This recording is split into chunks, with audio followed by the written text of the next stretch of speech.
जय श्रीराम। शुक्लांबरधरं विष्णुं शशिवर्णं चतुर्भुजं प्रसन्नवदनं ध्यायेत् सर्वविघ्नोपशान्तये। रामाय रामभद्राय रामचन्द्राय वेधसे रघुनाथाय नाथाय सीतायाः पतये నమః. వాల్మీకి రామాయణం శ్రీ పుల్లల శ్రీరామచంద్రుడి గారు తెనుగు చేసింది. అయోధ్యాకాండం 63వ సర్గలో ఉన్నాము. దశరథుడు పూర్వము తాను మునికుమారుని చంపిన వృత్తాంతమును కౌసల్యకి వినిపించుట. 62వ సర్గలో దశరథుడు కౌసల్య శ్రీరామచంద్రుడు వనవాసమునకు వెళ్ళినందుకు దుఃఖించుట కనబడుతుంది. ఈ సర్గలో శ్రవణకుమారుడి వృత్తాంతమును దశరథుడు చెప్తున్నాడు. పిమ్మట ఆ దశరథ మహారాజు కొంచెం సేపటికి మేల్కొని శోకము చేత పీడించబడిన మనస్సుతో ఆలోచించుట ప్రారంభించెను. రామలక్ష్మణులను ప్రవాసమునకై పంపివేయుటచే రాహువు సూర్యుని ఆక్రమించినట్లు గొప్ప ఉపద్రవము దశరథుని ఆక్రమించెను. పూర్వము తాను చేసిన పాపము జ్ఞప్తికి రాగా అతడు దానిని గూర్చి నల్లని నేత్రాంతములు కల కౌసల్యకు చెప్పదలిచెను. శ్రీరాముని అరణ్యమునకు పంపివేసిన తరువాత ఆ దశరథ మహారాజునకు 6వ రోజున అర్ధరాత్రమునందు అతడు పూర్వం చేసిన పాపము గుర్తుకు వచ్చాను. అతడు తాను చేసిన పాపకృత్యమును స్మరించుచు పుత్ర శోకార్త అయిన కౌసల్యతో ఇట్లనను: ఓ కౌసల్య, మానవుడు పుణ్యమైనను పాపమైనను ఎట్టి కర్మ చేయునో దానికి తగిన ఫలమునే పొందును. తానేదైనా ఒక పని ప్రారంభించినప్పుడు అది మంచిదా చెడ్డదా అన్న విషయమును, దాని వలన కలుగు ఫలమును దోషమును ఎవడు తెలుసుకొనడో వాడే మూర్ఖుడు అని పెద్దలు చెబుతురు. అందమైన పెద్ద పెద్ద మోదుగు చెట్టు పువ్వులను చూచి దాని పండ్లు బాగుండుననుకొని వాటిపై ఆశతో ఒకడు మామిడి తోట నరికి మోదుగు చెట్లు పెంచును. చివరకు దాని పళ్ళు చూడగానే హతాశుడై దుఃఖించును. తాను చేయు కర్మకు ఎట్టి ఫలితము కలుగునో తెలుసుకొనక కర్మ వెనకనే పరిగెత్తువాడు కింసుక వృక్షమునకు నీళ్లు పోసి పెంచిన వాని వలె దుఃఖించును. నేను మామిడి తోటను నరికి మోదుగు చెట్లకు నీళ్లు పోసి పెంచినాను. చెడు బుద్ధి గల నేను ఫలములు లభించే సమయమునందు శ్రీరాముని దూరముగా పంపివేసి ఇప్పుడు దుఃఖించుతున్నాను. దశరథ మహారాజు కౌసల్యతో చెప్తున్నారు: కౌసల్య, శబ్దమును పట్టి బాణముతో కొట్టగల నవ యువకుడు అని పేరు పొందిన నేను కౌమార అవస్థలో ఉన్నప్పుడు ధనుర్ధారినై ఈ పాపము చేసి తిని తెలియక విషము తిన్న బాలునకు వలె ఇప్పుడు నాకు కూడా స్వయముగా చేసి కొనిన ఈ తెచ్చుకున్న దుఃఖం వచ్చి పడినది. ఎవరో ఒక వ్యక్తి పలాస వృక్షములను చూచి మోసపోయినట్లే నేను కూడా శబ్దమును లక్ష్యముగా చేసి కొట్టుటచే కలుగు ఫలమును తెలుసుకొనజాలకపోతిని. కౌసల్య, అప్పటికి నేను నిన్ను వివాహం చేసుకొనలేదు. నేను యువరాజునుగా ఉంటిని. అప్పుడు మదమును కామమును వృద్ధి పొందించు వర్ష ఋతువు వచ్చినది. సూర్యుడు భూమిలోనున్న రసములు గ్రహించి కిరణముల చేత జగత్తును తపింపచేసి ప్రేతలు సంచరించు భయంకరమైన దక్షిణ దిక్కునకు వెళ్ళెను. వెంటనే వేడి మటుమాయమయ్యను. నిగనిగలాడుతున్న మేఘములు కనబడెను. అప్పుడు కప్పలు, చక్రవాకములు, నెమళ్ళు అన్నీ సంతోషించెను. తడిసిపోయిన రెక్కల పైభాగములతో పక్షులు స్నానము చేసినట్లయినవై గాలికిని వర్షమునకును కదిలిపోవచున్న అగ్రభాగములు గల చెట్లను అతి కష్టము మీద చేరుచుండెను. కురిసిన జలము ఇంకనూ కురుచున్న జలము కప్పివేయగా పర్వతము సముద్రము వలె ఉండెను. జల ప్రవాహములు నిర్మములే అయినను పర్వతంపై ఉన్న గైరికాది ధాతువుల సంపర్కము చేత వాటి బూడిద కలిసి తెల్లగాను ఎర్రగాను మారినవై సర్పముల వలె ప్రవహించుచుండెను. అంతవరకును నిర్మలముగా ఉన్న ప్రవాహములు కూడా వర్షాకాలము రాగానే కరిగిపోయి ఎర్రనైన జలముతో దారి తప్పి ప్రవహించుచుండెను. తను శ్రవణకుమారుని వధించినప్పటి ఆ సన్నివేశాన్ని, ఆ వర్షాకాలాన్ని వర్ణించాడు దశరథుడు. ఆనందజనకమైన ఆ వర్షాకాలమునందు వేటాను వ్యాయామము చేయవలనని సంకల్పించి రథమునెక్కి ధనుర్బాణములు ధరించి సరయూ నదీ తీరము వైపు వెళ్ళి తిని. అక్కడ నేను రాత్రి నదిలో నీరు త్రాగు రేవునకు వచ్చు మహిషమును గాని గజమును గాని మరేదైనా క్రూర మృగమును గాని చంపవలనని అభిప్రాయంతో ధనస్సు సిద్ధముగా ఉంచుకొని రాత్రి ఎందొక ఏకాంత ప్రదేశమునందు పొంచి ఉంటిని. అక్కడ నేను రహస్యముగా పొంచి ఉండి నదీ తీరమునకు వచ్చిన ఒక వన్యమృగమును మరొక క్రూర మృగమును అవి చేయు శబ్దమును బట్టి గుర్తించి చంపితిని. అంతలో అంధకారమునందు కంటికి కనబడని ప్రదేశమునందు నీరు నింపుతున్న కుంభము ధ్వని ఘీంకరించుతున్న ఏనుగు ధ్వని వలె వినవచ్చను. నీటిని కొండలోకి నింపుతుంటే వచ్చే బుడబుడ శబ్దం విని ఆయన ఒక ఏనుగు ఏదో ఘీంకరిస్తోంది అని అనుకున్నారు. శబ్దభేది అంటే శబ్దాన్ని బట్టి బాణాన్ని వేసే విద్య వచ్చింది, నేను అలాగే చంపేయగలను అందరినీ అనుకున్నాడు. పిమ్మట ఆ గజమును కొట్టవలనన్న అభిలాషతో ప్రకాశించుతున్న సర్పము వంటి బాణము తీసి ఆ ధ్వనిని గురి చూచి విడిచి తిని. ఆ ప్రాతకాల సమయమున బాణము మర్మస్థలమునందు గుచ్చుకొనగా నీటిలో పడిపోయిన ఒక వన నివాసి అయ్యో అయ్యో అని అరచిన అరుపు స్పష్టముగా వినపడెను. ఆ బాణము తగలగానే అక్కడ ఒక మనుష్య వాక్కు వినపడెను. తపస్సు చేసుకున్న నా వంటి వానిపై ఈ శస్త్రం ఎవరు ప్రయోగించినారో కదా. నేను జలము తీసుకుని పోవుటకై రాత్రి ఈ నిర్జనమైన నదికి వచ్చినాను. నన్ను బాణముతో ఎవరు కొట్టినారో, నేను ఎవరికి ఏమి అపకారము చేసితినో, హింసను పరిత్యజించి వనములో లభించు వస్తువులతో వనమునందు జీవిక గడుపుతున్న నా వంటి ఋషికి ఆయుధంచే మరణమును విధించుటకు కారణమేమి? జటాభారమును నార చీరలను కృష్ణాదినమును ధరించిన నన్ను చంపవలనను కోరిక కలవాడు ఎవ్వడో? అతనికి నేను ఏమి అపకారము చేసి తిని? అతడెవ్వడో కానీ కేవలము అనర్థమును మాత్రమే కలిగించు వ్యర్థమైన కార్యము చేసినాడు. గురు తల్ప గమనము చేసిన వానిని ఎవ్వరూ మెచ్చుకొనరు. అట్లే నాపై బాణము ప్రయోగించిన వానిని ఎవ్వరును మెచ్చుకొనరు. శ్రవణ కుమారుడు అంటున్నాడు ఇలాగా, నేను మరణించుతున్నందుకు నన్ను గూర్చి నాకు అంతగా విచారము లేదు. నాకు మరణము సంప్రాప్తించినందుకు నా తల్లిదండ్రులనిద్దరిని గురించి మాత్రమే విచారించుతున్నాను. నేను ఆ వృద్ధ దంపతులను చిరకాలము నుండి పోషించుతున్నాను. నేను మరణించిన పిమ్మట వారు ఏ విధముగా జీవితమును సాగింతురో కదా.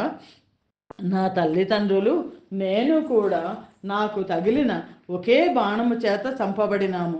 ఈ విధముగా మమ్మలనందరినీ చంపిన ఆ మనోనిగ్రహం లేని పరమ మూఢుడెవ్వడో కదా. దీనములైన ఈ మాటలు వినగానే ధర్మమునందు ఆసక్తి కల నాకు చాలా వ్యధ కలిగినది.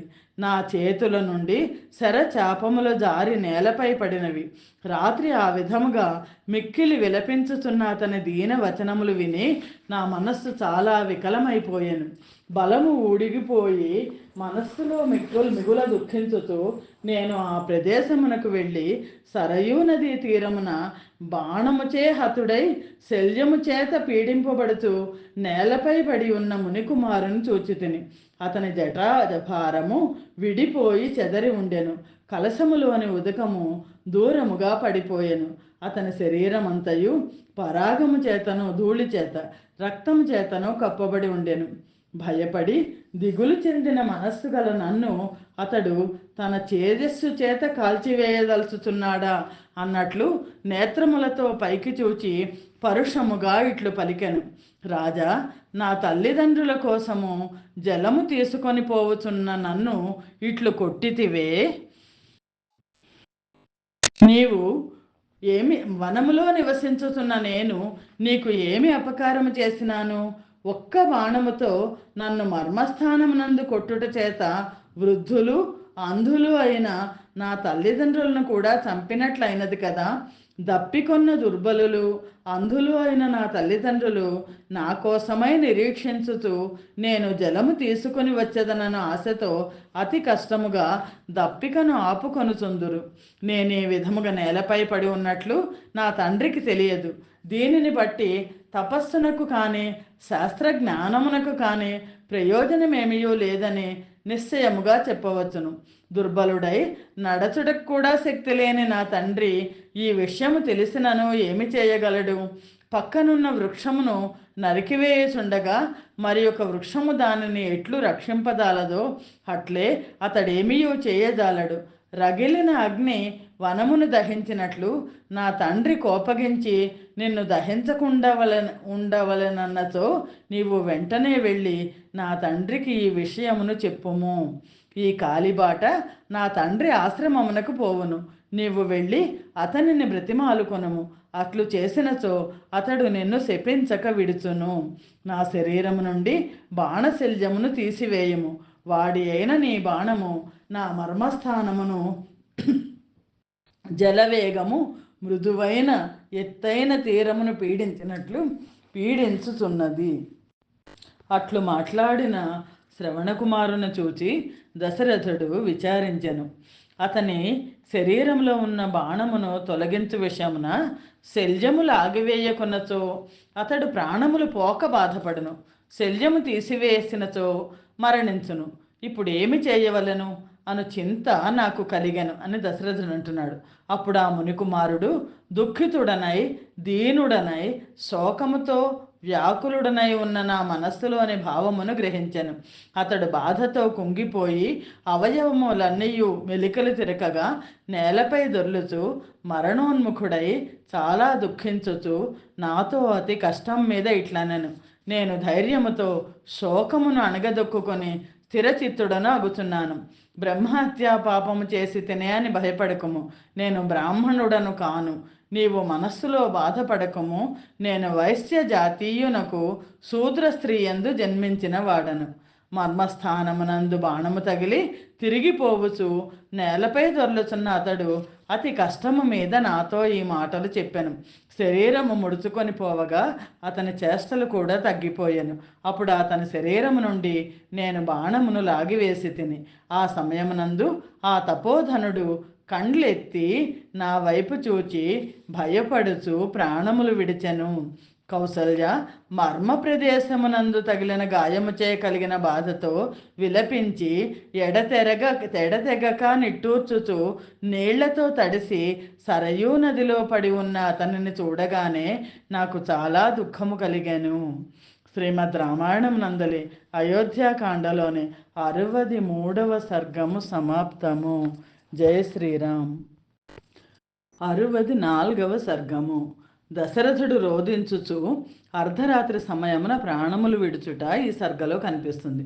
ధర్మాత్ముడైన దశరథుడు విలపించుచునే ఆ మునికుమార వధను గూర్చి కౌసల్యతో మరల ఇట్లనెను.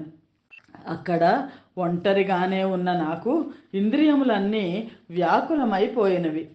అజ్ఞానముచే చేసిన ఈ మహాపాపము నుండి బయటపడుట ఎట్లా అని ఆలోచించి తిని పిమ్మట నేను ఆ ఘటమునందు నీరు నింపుకొని ఆ మునికుమారుడు చెప్పిన మార్గమున ఆశ్రమమును చేరితిని. అక్కడ నేను వృద్ధులు, అంధులు, దుర్బలులు అయిన ఆ మునికుమారుని తల్లిదండ్రులను చూచితిని. చేయి పట్టుకొని నడిపించు వారెవ్వరూ లేకపోవటచే వారు రెక్కలు నరికిన పక్షుల వలె ఉండిరి. మరి ఒక కార్యమేమియూ లేక కుమారుని గూర్చిన మాటలే చెప్పుకొనుచుండిరి.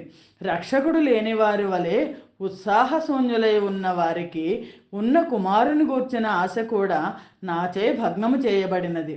అంతకు పూర్వమే శోకము చేత పీడింపబడిన చిత్తముతో ఏమి జరుగునో అని భయపడుతున్న నాకు ఆ ఆశ్రమమును చేరగానే ఇంకనూ అధికముగా దుఃఖము కలిగను. దశరథుడు కౌసల్యతో చెప్తున్నాడు. నా అడుగుల చప్పుడు విని ఆ ముని ఇట్లు పలికెను. కుమారా, ఆలస్యము చేసితివేమి? నాకు శీఘ్రముగా ఉదకమునిమ్ము. నీవి విధముగా చాలాసేపు నీటిలో ఆడుకొనుటచే నీ తల్లి బెంగ పెట్టుకున్నది. శీఘ్రముగా ఆశ్రమంలోనికి రమ్ము. నీ తల్లి కానీ నేను కానీ ఏదైనా అపరాధము చేసినచో తపశ్శాలివైన నీవు దానిని మనసులో ఉంచుకొనరాదు. గతి లేని మాకు నీవే గతివి, నేత్రములు లేని మాకు నీవే నేత్రములు. మా ప్రాణములు నీ మీదనే ఆధారపడి ఉన్నవి. నీవు మాతో మాటలాడుటలేదేమి? నేను ఆ మునిని చూడగానే భయపడి అస్పష్టము పదములు కలిసిపోయినది అయిన వాక్కుతో ఇట్లు పలికి తిని, నేను ఎంతో ప్రయత్నించి మనఃప్రవృత్తిని వాగ్బలమును నిలబెట్టుకొని ఆ మునీశ్వరునకు పుత్ర వ్యసనము వలన కలిగిన భయమును గూర్చి చెప్పి తిని. దశరథ మహారాజు చెప్తున్నాడు, నేను దశరథుడనే పేరుగల క్షత్రియుడను, మహాత్ముడైన నీ కుమారుడిని కాదు. సజ్జనులు నిందించు ఈ దుఃఖమును చేతులారా చేసిన కర్మచే తెచ్చిపెట్టుకున్నాను. ఓ పూజ్యుడా, నేను ధనస్సు ధరించి ఏదైనా ఒక క్రూర మృగమును, నీరు త్రాగు రేవునకు వచ్చు గజమును చంపవలనను కోరికతో సరయూ తీరమునకు వచ్చి తిని. అంతలో నాకు నీరు నింపుతున్న కుంభము ధ్వని వినపడెను. అది ఏనుగు అని తలిచి నేను దానిని బాణముతో కొట్టి తిని. పిదప నదీ తీరమునకు వెళ్ళి చూడగా అక్కడ బాణము వక్షస్థలమునందు గుచ్చుకొని ప్రాణములు పోయి నేలపై పడి ఉన్న మునిని చూచి తిని. శబ్దమును లక్ష్యముగా చేసి ఏనుగును చంపవలనన్న ఉద్దేశముతో నేను నారాచ బాణమును విడువగా అది తగిలి నీ కుమారుడు నిహతుడైనాడు. పిమ్మట నేను అతనిని సమీపించి బాధపడుచున్న అతని మాట ప్రకారము అతని మర్మస్థానము నుండి బాణమును ఊడలాగి తిని. ఆ బాణమును ఊడలాగిన వెంటనే అతను తల్లిదండ్రులైన మీ ఇరువులను గూర్చి దుఃఖించుచు వారు అంధులని చెప్పి విలపించుచు అక్కడనే స్వర్గమునకు వెళ్ళినాడు. అజ్ఞానముచే తొందరపడి నేను నీ కుమారుని చంపినాను. ఇదిగో ఈ విధముగా జరిగిపోయినది. ఈ విషయమున నేనేమి చేయవలనో నీవు ఆజ్ఞాపించుము. దుర్వార్తను తీసుకొని వచ్చిన నేను చెప్పిన ఆ క్రూరమైన మాట విని పూజ్యుడైన ఆ మునీశ్వరునకు తీక్ష్ణమైన దుఃఖము కోపము కలిగెను. మహా తేజస్శాలి అయిన ఆ మునీశ్వరుడు కన్నీళ్లు కార్చుతున్న ముఖముతో నిట్టూర్చుతూ దుఃఖపీడితుడై దగ్గరనే చేతులు జోడించుకొని నిలిచి ఉన్న నాతో ఇట్లనను, రాజా, నీవు చేసిన ఈ అమంగళ కృత్యమును నీవు స్వయముగా వచ్చి నాకు చెప్పకున్నచో వెంటనే నీ శిరస్సు 1,00,000 ముక్కలుగా బ్రద్దలై ఉండేది. క్షత్రియుడు ఎవ్వనినైనా తెలిసి చంపినచో, విశేషించి వానప్రస్థుని చంపినచో ఆ పాపము దేవేంద్రుని కూడా పదవీచ్యుతిని చేయును. తపస్సులో ఉన్న మునిపై కానీ అట్టి బ్రహ్మచారిపై కానీ తెలిసి ఆయుధమును ప్రయోగించిన వాని శిరస్సు 7 ముక్కలగును. నీవి పనిని తెలియక చేసితివి కాన ఇంకనూ బ్రతికి ఉన్నావు. అట్లు కానిచో నీవేమిటి, ఇక్ష్వాకు వంశమే నశించేది. రాజా, మా ఇద్దరిని ఆ ప్రదేశమునకు తీసుకుని వెళ్ళుము. రక్తముచే శరీరము తడిచి వస్త్రముగా ధరించిన కృష్ణాజినము తొలగిపోయి యమునకు వసుడై ప్రాణములు కోల్పోయి నేలపై పడి ఉన్న కుమారుని చివరి చూపుగా చూడవలనని కోరుతున్నాము అని నాతో పలికెను. పిదప నేను చాలా దుఃఖించుతున్న వారిద్దరిని ఆ ప్రదేశమునకు తీసుకుని వెళ్ళి వారు తమ పుత్రుని స్పృశించున్నట్లు చేసి తిని. తపశ్శాలులైన ఆ ఇద్దరును తమ కుమారుని సమీపించి అతని శరీరమును స్పృశించి అతని శరీరముపై పడిరి. తండ్రి ఇట్లు పలికెను, వత్స, నేడు నీవు నాకు నమస్కారము చేయటలేదు, మాట కూడా మాటలాడటలేదు. నేలపై శయనించితివా? ఏల నేలపై పడి ఉన్నావు? లేక నాపై నీకు కోపం వచ్చినదా? నేనన్నినచో నీకు ఇష్టము లేనిచో నీ తల్లినైనను చూడుము. పుత్ర, నన్ను ఆలింగనము చేసుకొనటలేదేమి? ఓ సుకుమార, నాతో మాటలాడుము. తెల్లారుజామున వేదమును గాని మరి ఒక గ్రంథమును కానీ మనోహరముగా చదివేడు నీ మధుర కంఠధ్వని నాకిటుపై ఎట్లు వినిపించును?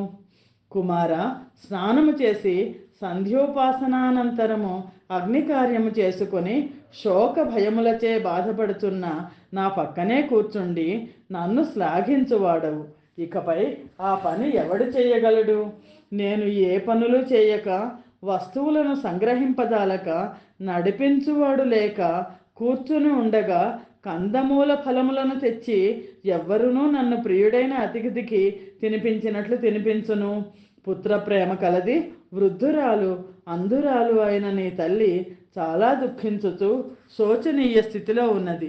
ఈమెను నేను ఎట్లు పోషించగలను? కుమార, ఆగుము. యమలోకమునకు వెళ్ళవద్దు. నాతోనూ తల్లితోనూ కలిసి రేపు వెళ్ళదవులేము. నీవు లేకపోవటచే శోకార్తులమై దీనులమై ఈ అరణ్యములో రక్షకులెవ్వరునూ లేక ఉన్న మేము ఇద్దరము కూడా యమలోకమునకు వచ్చేదము. అక్కడ నేను యమునితో, యమధర్మరాజా క్షమించుము, ఇతడు తల్లిదండ్రులను పోషించున్నట్లు అనుమతి నిమ్ము అని పలికెదను. ధర్మాత్ముడు, మహాయశస్శాలి, లోకపాలకుడు అయిన ఆ యమధర్మరాజు ఇట్టి స్థితిలో ఉన్న నాకు ఆ అభయ దక్షిణ నొక్కదానిని ఇవ్వగలడు. కుమారా, నీవు ఏ పాపము లేనివాడవు. అట్టి నిన్ను ఈ పాపకర్ముడు చంపినాడు. అందుచే ఆయుధములతో యుద్ధము చేయు వారికి ఏ లోకములు లభించునో వాటిని పొందుము. యుద్ధములో వెనుతిరగని శూరులు శత్రువులకు ఎదురుగా నిలిచి వారిచే నిహతులై ఏ ఉత్తమ గతిని పొందుదురో ఆ గతిని పొందుము. సగరుడు, శైవ్యుడు, దిలీపుడు, జనమేజయుడు, నహుషుడు, దుందుమారుడు ఏ గతి పొందినారో అట్టి సద్గతి నీకు లభించుగాక.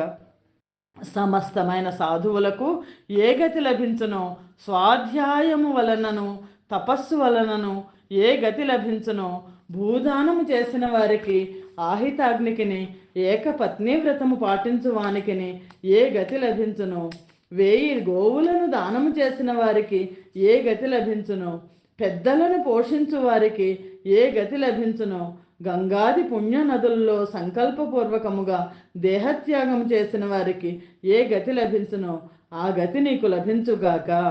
మన కులములో పుట్టిన వానికి ఎవ్వనికిని చెడ్డ గతి రాదు. నా కుమారుడవైన నిన్ను చంపిన వానికే అట్టి గతి కలుగును. ఈ విధముగా ఆ ముని అక్కడ చాలాసేపు ఏడ్చెను. పిమ్మట భార్యాసహితుడైన అతడు కుమారునకు ఉదక క్రియలు చేయుటకు ప్రారంభించెను.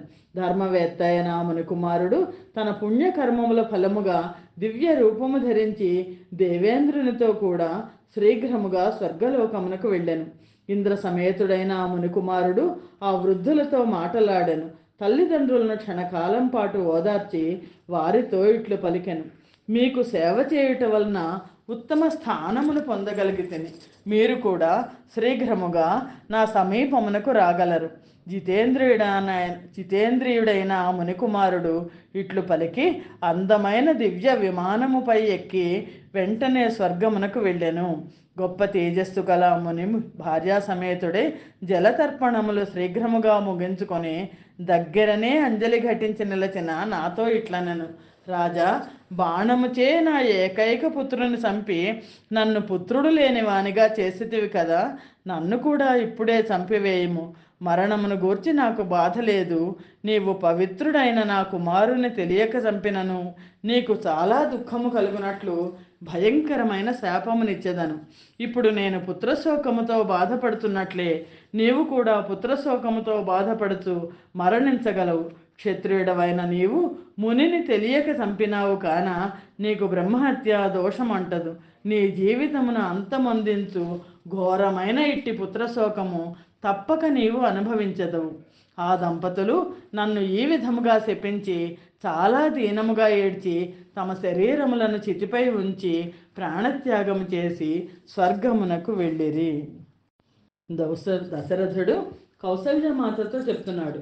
కౌసల్య, ఆనాడు శబ్దవేధిని ప్రయోగించి నేను స్వయముగా అజ్ఞానముచే చేసిన పాపము నాకు ఈనాడు ఆలోచించుతుండగా గుర్తుకు వచ్చినది. అపథ్యమైన వస్తువులు కలిపి అన్నము భుజింపగా కాలాంతరమున వ్యాధి వచ్చినట్లు నేను ఎప్పుడో చేసిన ఆ కర్మకు ఫలముగా ఇది వచ్చినది. నేను పుత్రశోకముతో మరణించగలను అనే ఆ మునీశ్వరుడు చెప్పిన మాట ఈనాడు నాకు వచ్చినది. నా దృష్టి మందగించినది. నీవు నాకు కనబడుటలేదు, నన్ను స్పృశించుము అని పలుకుచూ దశరథుడు ఏడ్చుచూ మరలా ఆమెతో ఇట్లనెను. కౌసల్య, రాముని విషయమున నేను చేసిన పని అతనిని అరణ్యవాసమునకు పంపివేయుట అన్నది పాపబుద్ధినైన నాకు తగినట్లే ఉన్నది. శ్రీరాముడు నా విషయమున చేసిన పని మారు మాట్లాడక అరణ్యమునకు వెళ్ళుట అనున్నది అతనికే తగును. ఈ లోకములో తెలివిగలవాడెవ్వడైనా ఎంత చెడ్డవానినైనను కుమారుని విడిచిపెట్టునా ఏ కుమారుడైనా తనను ప్రవాసమునకు పంపివేయు తండ్రిపై కోపించకుండునా? నేను మరణించుటకు పూర్వము రాముడు నన్నొక్కసారి స్పృశించినను లేదా నా దగ్గరకు వచ్చినను బాగుండేది. మరణానంతరము మానవులు తమ బంధువర్గమును చూడజాలరు కదా. కౌసల్య, నా కండ్లకు నీవు కనబట్టలేదు. నా జ్ఞాపక శక్తి తగ్గిపోవచున్నది. ఇదిగో యమదూతలు నన్ను తొందర పెట్టుచున్నారు. మరణ సమయమున నాకు ధర్మవేత్త, సత్య పరాక్రముడు అయిన శ్రీరాముడు దూరమైపోయినాడు. ఇంతకంటే అధికమైన దుఃఖం ఏదైనా ఉండునా? సాటిలేని మహాకార్యములు చేయగల నా కుమారుడు కనబడకపోవుటచే కలిగిన శోకము నా ప్రాణములను తీసివేయుచున్నది. 15వ సంవత్సరమునందు తిరిగి వచ్చిన శ్రీరాముని అందమైన కుండల శోభితమైన ముఖమును చూడగలుగువారు దేవతలే, మానవులు కారు. తామర రేకుల వంటి కండ్లు, అందమైన కనుబొమ్మలు, చక్కని పలువరుస, చక్కని ముక్కు కల చంద్ర సమానమైన శ్రీరాముని ముఖమును అతను తిరిగి వచ్చిన తర్వాత చూడగలవారు ధన్యాత్ములు. శరత్కాల చంద్రునితోనూ వికసించిన పద్మముతోనూ సమానమైన ఉత్తమ గంధము గల శ్రీరాముని ముఖమును చూడగలవారు ధన్యులు. వనవాసము ముగించుకొని అయోధ్యకు తిరిగి వచ్చిన శ్రీరాముని ఆకాశ మార్గమునందున్న శుక్రుని చూచినట్లు సుఖవంతులు మాత్రమే చూడగలరు. కౌసల్య, చిత్తమోహము చేత నా హృదయము కృంగిపోవుచున్నది. నా ఇంద్రియములకు దగ్గరగా వచ్చినను శబ్ద స్పర్శ రూపాదులను గ్రహింపజాలకున్నాను. మనస్సు నశించుటచే నా ఇంద్రియములన్నీ తైలము క్షీణించుటచే దీపకిరణముల వలె నశించుచున్నవి. నదీ ప్రవాహ వేగము తీరమును కూలత్రోసినట్లు పుత్ర వియోగముచే కలిగిన ఈ శోకము రక్షకులెవ్వరూ లేనివాడను చైతన్య శూన్యుడను అయిన నన్ను క్షీణింపచేయుచున్నది. అయ్యో రామా, అయ్యో మహాబాహు, అయ్యో మదీయ దుఃఖనాశక, అయ్యో పితృప్రియ, అయ్యో మద్రక్షక, అయ్యో నా కుమార, ఇప్పుడెక్కడికి వెళ్ళిపోయినావు? అయ్యో కౌసల్య, అయ్యో దీనురాలవైన సుమిత్ర, అయ్యో క్రూరురాలవు, నా శత్రువు, కులమును అపవిత్రము చేసిన దానవు అయిన కైకేయి, నేనిప్పుడు మరణించుతున్నాను. దశరథ మహారాజు ఈ విధముగా కౌసల్య సుమిత్రల సమీపమున విలపించుచూ మరణించెను. దశరథ మహారాజు పుత్రుడు అరణ్యమునకు పోవుటచే దుఃఖార్తుడై ఈ విధముగా దీనముగా మాటలాడుచు అర్ధరాత్రి గడిచిన పిమ్మట దుఃఖము అధికమగుటచే దానిని భరింపజాలక ప్రాణములు విడిచెను. శ్రీమద్ రామాయణం నందలి అయోధ్యాకాండలోని 64వ సర్గము సమాప్తము. స్వస్తి ప్రజాభ్య పరిపాలయంతాం న్యాయేన మార్గేణ మహిమహీషాః. గోబ్రాహ్మణేభ్యః శుభమస్తు నిత్యం. లోకాః సమస్తాః సుఖినో భవంతు. సర్వం శ్రీరామార్పణమస్తు. జయ శ్రీరామ్.